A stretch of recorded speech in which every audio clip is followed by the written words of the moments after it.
What's up guys, my name is Ace, and today we finally got some long-awaited challenge adjustments in Battlefield 6 that are going to make unlocking various items in the game significantly easier than pre-patch. And while they provided just a few examples of some of the challenges they changed, today I wanted to go through every single one of the weapon and class challenges to show you guys exactly what changed with each of these challenges. Now, the reason I'm just focusing on these challenges is these are the ones that are required for unlocking actual gameplay items. These are the ones that I care about most. Keep in mind there were a bunch of other changes to other challenges that are primarily for cosmetics. We're just not going to be diving into every one of those today. So let's just dive right into this and start it off with the weapon challenges. And the first one here is Rapid Fire 1. Pre-patch, you had to get 300 kills with assault rifles. Post-patch, now you only need 30. Also, pre-patch, you needed to inflict 10,000 damage with assault rifles, and now that's been dropped to 3,000. For Rapid Fire 2, we used to require 300 kills with either the Cord or the B36. Now we just need 30.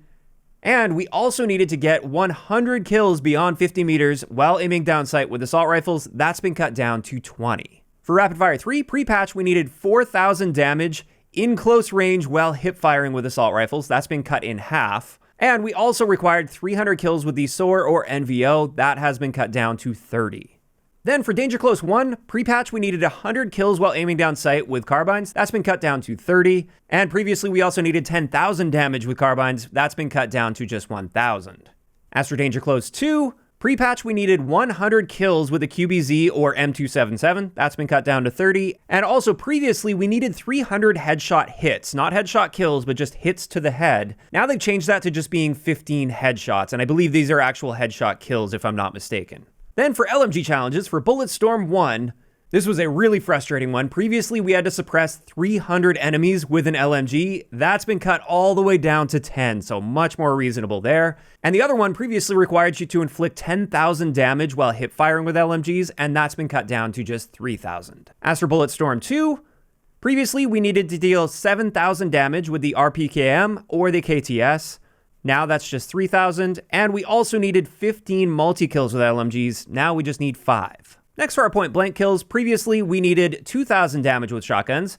That's been cut in half. And we also needed 200 kills under 15 meters with shotguns. That's now been cut down to just 30. As for point blank 2, previously we had to get 25 kills in a single match with a shotgun. Now we only need 10. And the other challenge here was to get 5 kills with a shotgun without reloading. That has now been cut down to just 3. Then for Deadeye 1, previously we had to get 100 headshot kills with DMRs. That's been cut down to 15. And we previously had to get 5,000 damage beyond 75 meters with DMRs. Now we just need 3,000. Then for Deadeye 2, this was one of the big ones that people really struggled with, at least outside of bot matches. And with this, previously you had to get 150 headshot kills over 200 meters with sniper rifles. That's been cut all the way down to just 5 now. And on top of that, we previously had to get 300 kills with sniper rifles. Now we only need 30. Then for our close quarters challenges for SMGs, previously we had to deal 10,000 damage with SMGs while aiming down sight. Now it's just 2,000. And we previously needed to get 200 kills under 15 meters with SMGs. Now we only need 15. Then for close quarters 2, previously we needed 300 kills with the SCW-10 or the SGX. Now we only need 30. And we needed 20 multi-kills with SMGs before this patch. Now we only need 5. And that wraps it up for the weapon challenges. Now let's get into our class challenges. And with Assault 1, the amount of score required while using Assault was 10,000 pre-patch. It's still 10,000 post-patch. But the bigger one people were having issues with here is kills using the Adrenaline Injector. Pre-patch, you needed 30 of these. Now you only need 3. And I think that pre-patch value would have been fine if this would track throughout the entire duration of the Adrenaline Injector. But that was a problem. It would only track for the first few seconds of the Adrenaline Injector being active. And therefore, it really felt like it wasn't tracking consistently. So this is much more reasonable given the fact that it works that way. Then for Assault 2, previously we had to have 50 people spawn on our deploy beacon. Now we only need 5. And also previously we had to get 20 kills or assists on concussed enemies. That has been cut down to just 15. And then for Assault 3, previously we had to deal 2,000 damage with grenades. That's been cut down to just 1,000. As for our Assault Expert challenges, for Assault Expert 1, previously we had to get 50 kills while contesting an objective as Assault. That's been cut down to 25. And we also previously needed 40,000 score as Assaults. Now we need 30,000. For Assault 2, they cut down the amount of damage we have to deal with the incendiary shotgun from 5,000 all the way down to 500. And then for Assault 3, previously we had to get 100 kills or assists with the grenade launcher. Now we only need 60. And also previously we had to get 30 kills under 15 meters while using Assault. That has been cut down to just 15. Next, for our engineer challenges, none of the basic engineer challenges changed at all. It's the same requirements pre-patch versus post-patch. But when it comes to these ones, I don't think many people were having too many issues, unlike many of the other challenges in the game, so I think that's fine. As for our engineer specialist challenges though, these ones did change a little bit. For engineer specialist 1, we still only have to deploy 5 vehicle crates just like pre-patch. However, previously we had to earn 40,000 score as engineer, now it's just 30,000. Then for engineer 2, it used to require you to assist or destroy 50 aircraft, now it's just 15. And then finally, for Engineer Specialist 3, previously we had to repair 6,000 damage in a single match. That has been cut all the way down to 1,000, and that was another one of the big problem challenges, where it wasn't really a realistic challenge unless you were effectively boosting for it in the back of your spawn by like damaging vehicles and then repairing them yourself, which wasn't great because now you're down a teammate as they're just working to complete that challenge all match and not actually helping the team at all. After that, let's get into our support challenges. And for support 1, previously we had to heal 5,000 health on teammates. That has been cut down to just 500, which is a lot more reasonable. That one definitely was a grind. I remember I mained support for quite some time and I was constantly resupplying teammates and squad mates, and it took me a long time to get that 5,000 done. Whereas the amount of score we need to earn was 10,000 pre-patch, and it's still 10,000 post-patch, but that is very reasonable. As for support 2, previously we had to revive 200 teammates as supports, now it's just 60. And also we have to deploy 25 of the deployable cover. That didn't change pre-patch versus post-patch. As for support 3, previously we had to get 50 smoke assists as support, that's been cut down to 25. And we had to resupply 200 teammates pre-patch, now it's just 100. Then for support specialist, previously we had to intercept 100 grenades with the grenade intercept system, now that's just 25. And we had to earn 40,000 score as support. That's now just 30,000 score. Next up, pre-patch, we had to resupply teammates with the supply pouch 200 times. Now it's just 135. And then finally, for our support specialist challenges, we still have to deal 2,000 damage with the incendiary airburst launcher as support, same as pre-patch. However, for the second one, previously we had to revive 75 teammates in a single match. That's been cut all the way down to 20, which is much more reasonable for the average player out there that's not spending 100% of their attention and energy on just reviving people nonstop all game.